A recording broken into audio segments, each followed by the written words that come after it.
In the cheerful town of Sunnybrook lived two best friends, Chloe and Charles. Chloe loved painting pictures with bright colors, and Charles loved building little wooden toys with his dad. They laughed, played, and shared secrets under the big oak tree at the edge of the meadow. But there was one thing Chloe and Charles sometimes struggled with: telling the truth. Chloe, when she spilled juice on the carpet, would say, "It wasn't me." And Charles, when he forgot to feed his puppy, would whisper, "Oh, I did it already." They didn't mean to be unkind, they just thought little fibs would keep them out of trouble. But one summer afternoon, their fibs carried them into an adventure they would never forget. The broken kite. Chloe and Charles decided to fly Charles's brand new kite, painted with red and gold swirls. They ran across the meadow, laughing as the kite soared higher and higher. But suddenly, snap! The string broke. The kite tumbled and crashed right into Mrs. Willow's flower garden, knocking over pots of daisies. "Oh no!" Chloe gasped. "We should tell Mrs. Willow it wasn't us," Charles whispered nervously. "Maybe she'll believe it was the wind." Chloe nodded quickly. "Yes, let's say that." So when Mrs. Willow came outside, frowning at her broken pots, Chloe and Charles said together, "It wasn't us. It was the wind."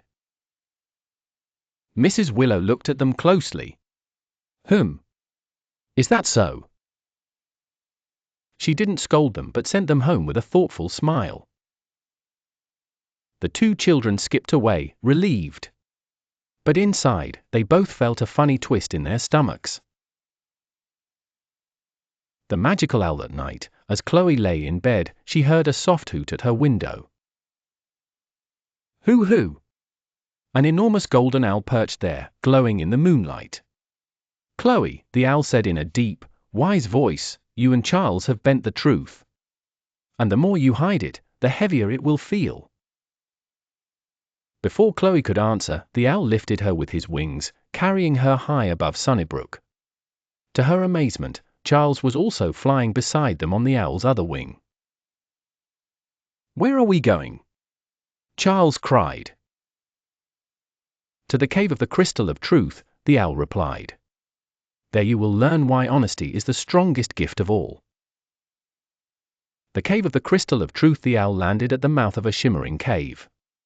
Inside, everything sparkled, walls made of glittering stone, rivers of silver light, and in the center, on a pedestal, a glowing crystal pulsing with warmth. "This is the crystal of truth," said the owl. "Only honest hearts can keep it shining. But when lies are spoken, the crystal dims." Chloe and Charles stepped closer.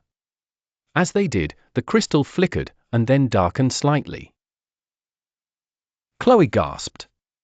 "Why is it fading?" "Because of the fib you told Mrs. Willow," the owl explained gently. "Lies may seem small, but they weigh on hearts and dim the light of truth." Charles shuffled his feet. We didn't mean to hurt anyone." The owl nodded. "Then you must show honesty, even when it is hard. Go back, tell the truth, and the crystal will shine again." The courage to tell the truth. The next morning, Chloe and Charles knocked on Mrs. Willow's door. Their hands trembled. When she opened it, Chloe said softly, "Mrs. Willow, we have something to tell you." Charles took a deep breath. "It wasn't the wind that broke your flower pots. It was us. Our kite crashed into your garden. We're very sorry for not telling the truth." Mrs. Willow's face softened into a smile. "Thank you, children, for your honesty.